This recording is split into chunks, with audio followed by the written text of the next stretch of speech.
Hello friends, welcome to my channel. Today I am going to discuss what is balanced diet. This topic is useful for the nutrition student and also anybody who want to plan their diet perfectly or who want to plan the balanced diet. Before we discuss balanced diet, let's see what is diet. See, diet is not that if you are avoiding some kind of foods or if you are following any fad diets or skipping some meals, then that is not called as diet. It is, the term means the entire day's meals you consume in particular day. It is sum of the food consumed in a day. So every individual diet is different because every individual needs are different, their activities are different, and BMR is different. Complete nutrition require ingestion of the food, absorption absorption of vitamins, minerals, essential amino acids from the protein, essential fatty acids from the fat containing food, and also energy in the form of carbohydrate, protein, and the fat. So these three, carbohydrate, protein, and fat, are called as macronutrients, which are the sources of energy in the human diet. Dietary habits and choice play the significant role in maintaining the quality of the life. One's choices, how we select the food, selection of the food, choosing of the food, and the quality of the food we take will all play a role in maintaining a quality of life, health, and longevity. So, balanced diet is the diet that contains different kinds of food in certain quantities and proportion, so that requirement for the calories, protein, minerals, vitamins, and antioxidants are met. So you already know that human body requires different kind of nutrients, not just one or two. So we require macronutrients and micronutrients. Macronutrients we generally require for the energy purpose and body building purpose, and the micronutrients we require for many of the reasons, like protecting. These come into the category of protecting foods. They protect from the various diseases, help in maintaining the good health, and they are required for the various regulatory processes happens inside the body. Apart from that, we get the substance called as antioxidants from the food we consume. These are helpful in maintaining or removing the free radicals from the body, which are released during the metabolic processes, and helpful in maintaining or preventing many non-communicable diseases. So now I hope you understand what is balanced diet. It is not including one or two. You need to include all the nutrients in a correct quantities and the proportions, so your needs for the various nutrients are met from that diet. Then that diet is called as the balanced diet. So diagrammatically, to see the balanced diet, you can see the rice and the cereals is coming first, because we Indian diet is mostly based on carbohydrate based. So for the energy we generally depend on the carbohydrate, so our major source of the calories include cereals. So this figure is according to the calories we get from the food.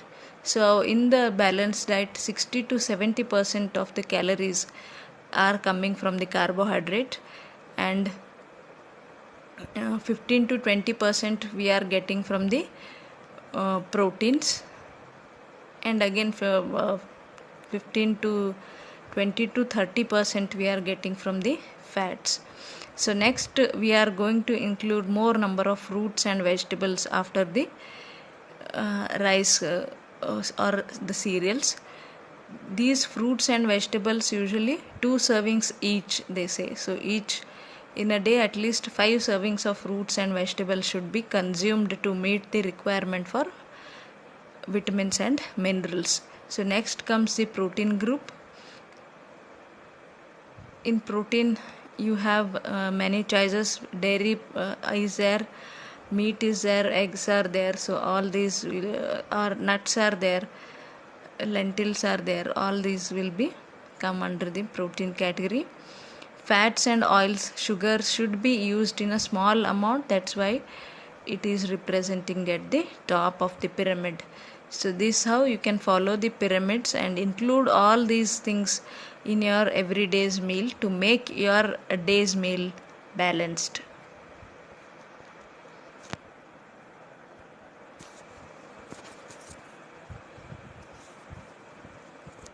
So first nutrient I want to discuss in the balanced diet is protein.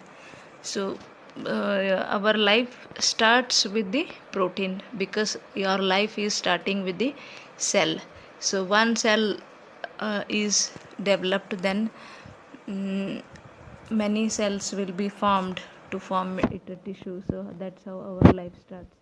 So protein is plays a very important role in maintaining the life. So protein is termed to be building block of the body. It is called because as it is vital in maintaining the body tissue, including development and repair. So protein is required at all stages of life because from beginning, so from the fetal development till the geriatric, protein is required at the all levels of life. So that's why it is called as one of the vital nutrients. It's help in maintaining or building the body tissue, hence plays a very important role in growth and development, and it is repairing because wear and tears are happening in the body every day. So many cells will die, so many cells will be regenerated every day. So all this is done by the protein. Hair, skin, eyes, muscles, organs, all are made up of protein. See, except from the bile and urine, everything in the body is made up of protein, or it requires protein for their functioning. This is why children need more protein per kg body weight than the adults. They are growing, developing new protein tissue. So whenever during the childhood, as the child is growing from infancy till the age of 18, body's growth is there. So to attain this growth perfectly, one needs to include very important nutrient is protein. Protein involved in certain or creation of some of the hormones. So these substances help to control body functions that involves the interaction of several organs. You might have heard of the term hormones, enzymes. Yes, these hormones are usually you can think of these are some chemical substances released or secreted inside the body to perform various functions. There are many hormones and enzymes. Enzymes are required to break down your proteins or your carbohydrate, lipids, or into to release the energy inside the body. So enzymes are required. So all enzymes are made up of proteins. So these hormones controls various bodily functions. So for example, you can take insulin. A small protein is an example of hormone that regulates the blood sugar. So RDA of the protein. RDA is recommended dietary allowances. See, every individual needs different RDA, whereas the children's require more per kg body weight. So RDA for protein is for adult it is 1 gram per kg body weight. Per kg body weight means suppose you weigh around 50 or 60 kg, you may require 50 grams of protein on everyday basis. So this requirement is 1 gram per kg body weight for adults 1.4 to 2 gram per kg body weight in the children, because some extra protein per kg body weight is for the development, as they are into the growth and development period.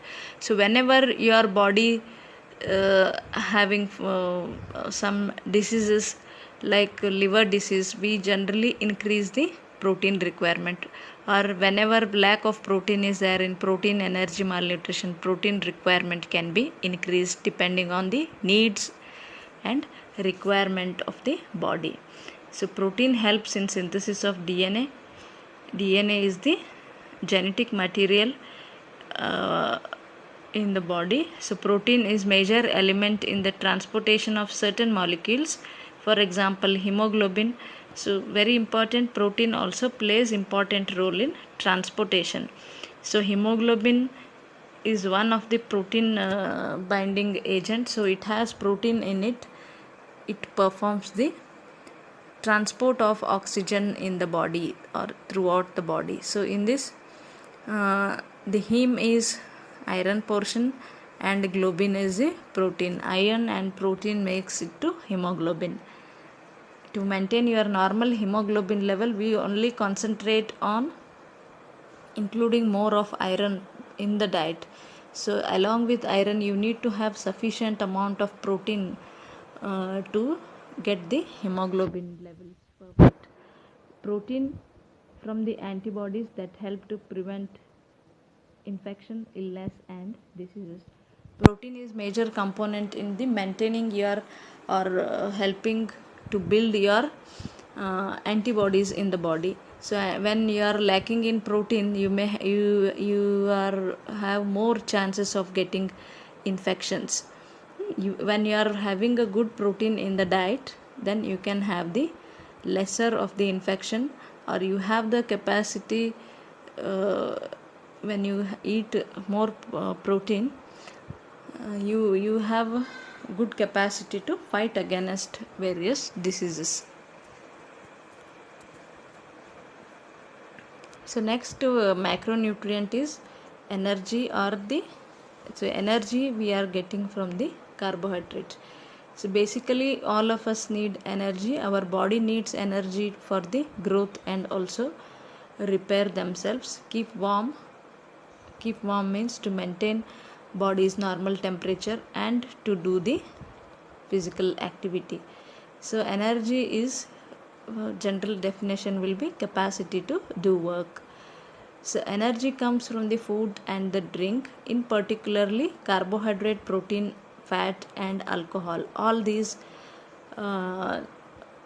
nutrients, or I will not include alcohol in nutrient, just mentioned that alcohol also provide us energy to the human beings. This energy is measured in the kilojoule, or the calories. In nutrition we call it kilocalories, whereas 1 calorie is equal to 4.2 kilojoules. So the nutrition calorie is more higher than the calories what we use in the physics. In nutrition, calorie and kilocalorie are sometimes used to mean the same thing. So food that give us energy per gram of the consumption or oxidation. Carbohydrate provides us 4 kilocalories of energy for 1 gram of carbohydrate. Protein provides 4 kilocalories. Fat provides 9 kilocalories of energy. That's why fat is called as concentrated source of energy, because it is providing more of the almost double of the calories than the carbohydrate and the protein. Alcohol also provides us 7 kilocalories of the energy for per ml of alcohol, which we generally call it as empty calories. Empty calories means no other nutrients is coming from the alcohol, so body will not use that calories to perform the activities.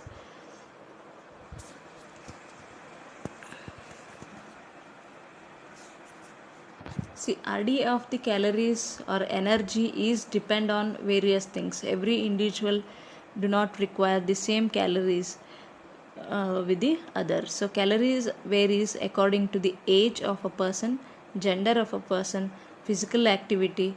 In physical activity, again we have three categories: sedentary, moderate, and heavy worker. Sedentary means the person who does less of the activities, like doing only table work or office work, or in this activity we spend less of the calories for the physical activity. Okay, moderate means the housewives or who does daily chores will come under that. Heavy workers will be the workers who generally does physical activity more than 8 hours in a day, or they will be lifting the heavy weights or performing heavy activities, consume require more calories than the sedentary. So BMR is basal metabolic rate. So basal metabolic rate also is different at various stages of the life. According to that also calories may vary. I will make a separate chapter to explain BMR, how BMR is influencing, and what are the different criterias or foods we need to include to keep our metabolism high. So next group of nutrients we have is vitamins and minerals. Vitamins and minerals will come into the protecting foods. So these are the micronutrients, which means they are required by the body in the very small amount. These protect us from the various diseases, help in building the immunity. Vitamins also have metabolic role. The they are membrane stabilizers. For the cell development they require to maintain the membrane stability, they plays very important role in secretion of the or production of the hormones, enzymes, coenzymes, etc. There are many number of vitamins and minerals in the are there. Vitamins A, D, E, K, B complex vitamins, and vitamin C. These are the examples.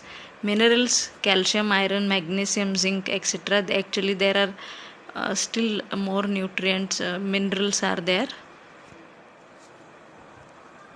So altogether at least we require 23 vitamins and minerals on everyday basis. So eating of at least 400 grams or 5 portion of the fruits and vegetable per day reduce the risk of NCDs. NCDs are non-communicable diseases. Non-communicable diseases are obesity, diabetes, cancer, heart disease. All these are non-communicable diseases which are increasing in India and globally at the alarming rate.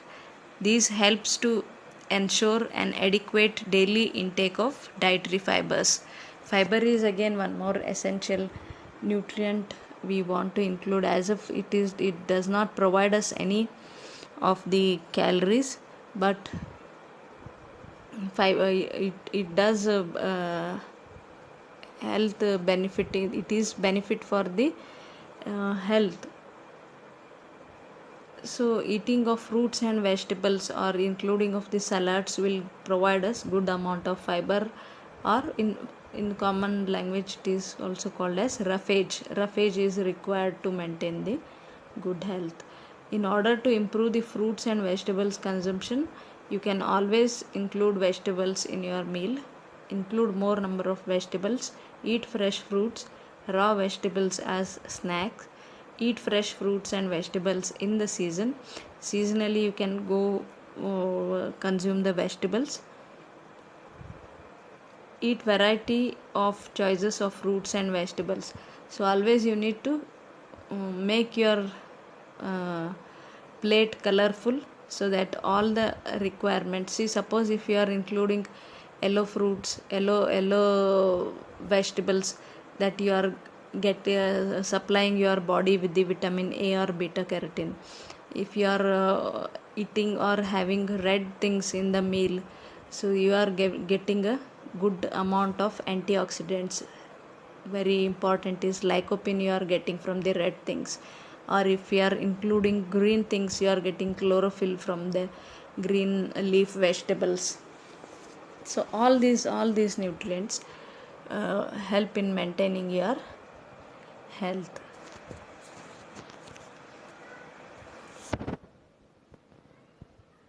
Next nutrient is fats or the lipids.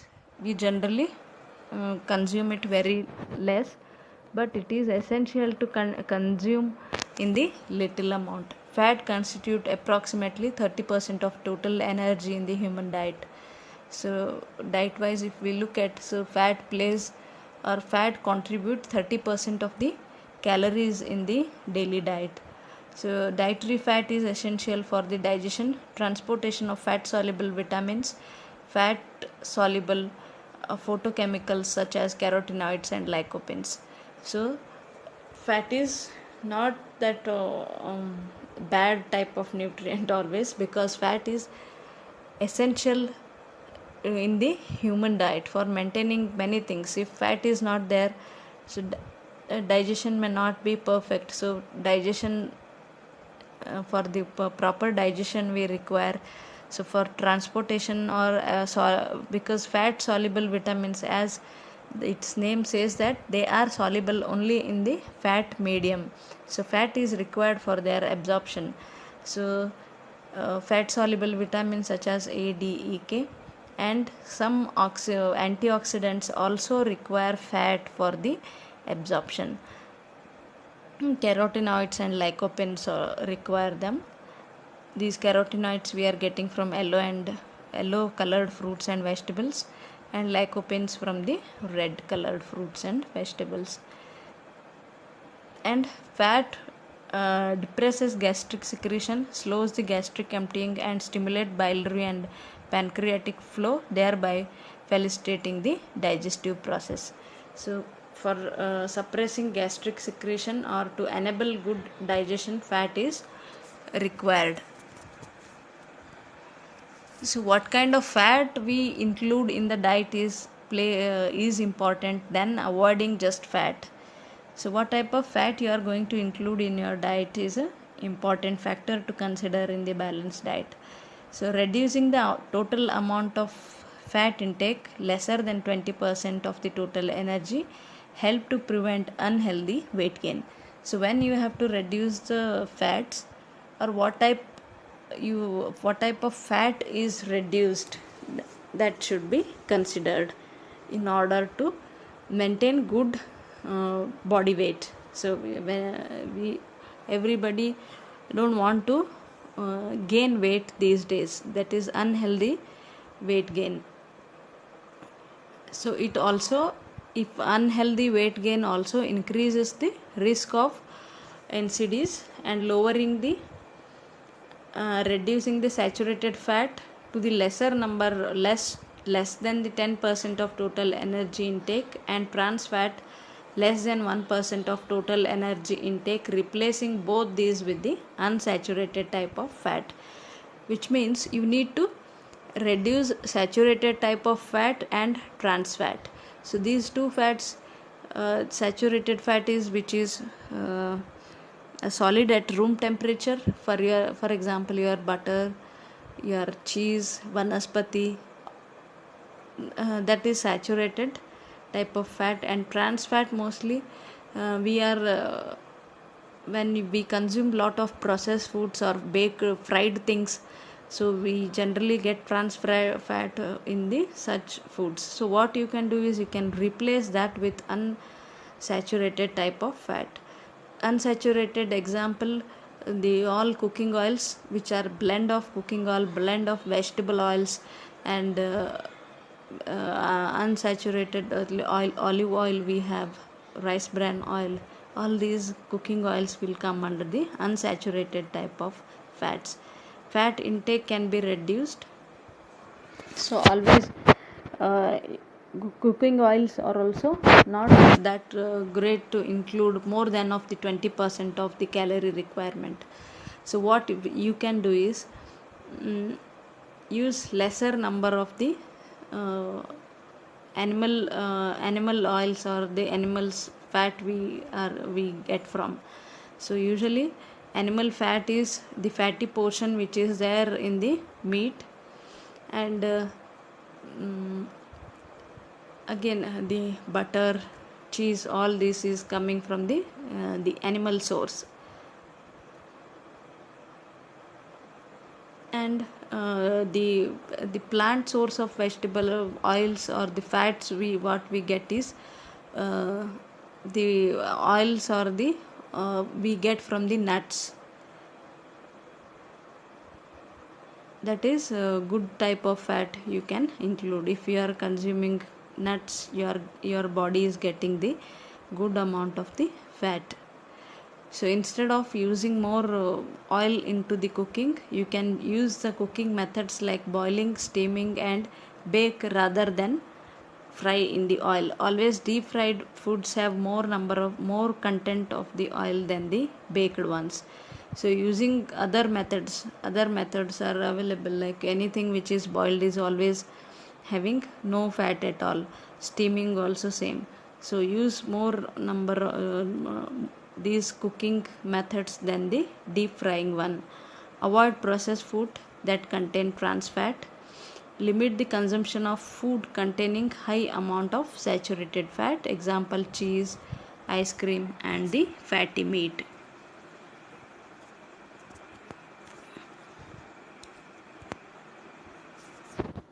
So fat is accumulated in the body in the two areas. Visceral fat is one thing I marked with the different color. Visceral fat uh, is an indicator of that your body is having unhealthy type of fat. We generally call it V fat. So this is the fat which is deposited in between the organs. So always this type of fat is little risky for the human body. So subcutaneous fat is the fat which is accumulated into the adipose tissues. Usually the fat which is accumulated in the tissues is called as subcutaneous fat. So all this fat what I am showing is excess when you are consuming excess of the calories, then these calories will be converted into fat and stored into these areas. So visceral fat also and subcutaneous fat also, this is the extra amount of fat or the calories you have consumed. Remember, not only fat, when you are exceeding your carbohydrate limits, if you are consuming more number of carbohydrates into your diet, then that also could not able to convert or burn into the energy, then that is again converted into fat and stored into the adipose tissues in the as subcutaneous fat. And again the nutrients which essentially play role is salt. You need to include very less amount of salt into the diet. Most people consume too much of sodium through the salt, corresponding to the average 9 to 12 gram of salt per day, and do not get the enough potassium from the salt. High salt consumption and insufficient potassium intake, less than 3 gram, contribute to the high blood pressure, so which is in turn increases the risk of heart disease and stroke. So when we get if we consume 5 gram of salt every day, from that 2 gram of sodium approximately we will be getting. So at least less than 5 gram of salt per day in the adults is the requirement for the salt but it is exceeded when we consume lot of table salt, means adding salt to the salads, or just dressing with more quantity of the salt, or eating the chips or the fried snack with the sprinkling the salt, and the whatever the processed foods and the chips packets we get from the market, that is also have high amount of sodium. So all these increases your risk towards the heart disease and increases in the blood pressure. So limit your sodium intake. So adding more number of salt is like if we are not getting enough of the potassium. So sodium and potassium are the main electrolyte or in the body. They help in maintaining the normal water balance, and they are the component to maintain body's fluid balance.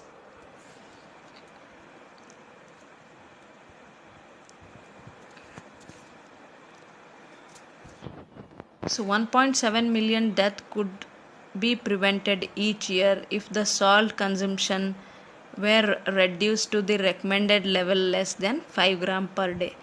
So if your salt intake is reduced to 5 gram per day or lesser than 5 gram per day, we can reduce 1.7 million deaths each year,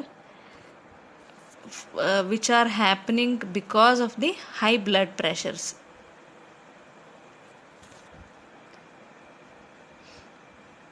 How you can reduce the salt consumption? Not adding salt, soya sauce or fish sauce during the food preparation, and not having salt on table. Limit the consumption of salty snacks. Choose the product with lower sodium content. Always when you are buying the processed foods or the snacks, ready-made snacks, you just need to check the sodium content. In the later things, I will take one more class on how to read the food labels. See, labeling is there in the every packet. Now it is compulsory to put the nutrition labels, how to read them, and what is the correct what are the correct limits, that I'll take in another class. Sugar is again in the balanced diet coming on last in the food guide pyramid, or it is just if you avoid also, then also it's okay. So sugar intake or free sugar should be reduced throughout the life course. It is, see, body actually do not require sugar at all. We generally add sugar for the to taste better or to taste good. So evidence indicate that in both adult and children, intake of free sugar should be reduced to the less than 10% of total calories intake or energy intake. That can reduce to less than 5% of total energy intake, provides additional health benefits. Free sugars are all sugars added to the foods, drinks by the manufacturer, cook, or consumers, as well as sugar naturally present in the honey, syrups, fruit juices, fruit juice concentrates. So we are getting sugar from the free sugar also we use every day to make our teas, coffees sweet, and we prepare in Indian diet. We use lot of sugar in order to prepare the sweets, and sugar is added in every each and every recipe. So how you can add sugar means, the like bodies do not require this free sugar or sucrose, and the naturally which the sugar which is there in fruits and vegetables is enough for the body. You can body should get less than 5% of the total calories from the sugar. Sugar intake can be reduced by limiting the consumption of foods and a drink containing high amount of sugar. Example: sugar sweetened beverages, sugary snacks, and the candies. These all will contribute to the lot of calories in the diet. See, just we buy lot of ready juice mixes or squashes are readily, or the fruit juice concentrates, we buy them. They contain lot of sugar. You don't even can imagine the sugar they have. So more than 5 teaspoons of the sugar you get from one servings of the readily available juice. Eating fresh fruits and raw vegetables as the snack instead of the sugary snacks. You can include lot of fruits which will take care of your sugar, or when you are eating sufficient amount of fruits, the craving for the sugar is also reduced. This was the last food I wanted to discuss with you. So what things should be limited in the balanced diet and what need to be present in the balanced diet. Hope this video was useful for you people. Please subscribe to my channel, share the video with your loved ones to plan their meal, which will help to plan their meal. Thank you.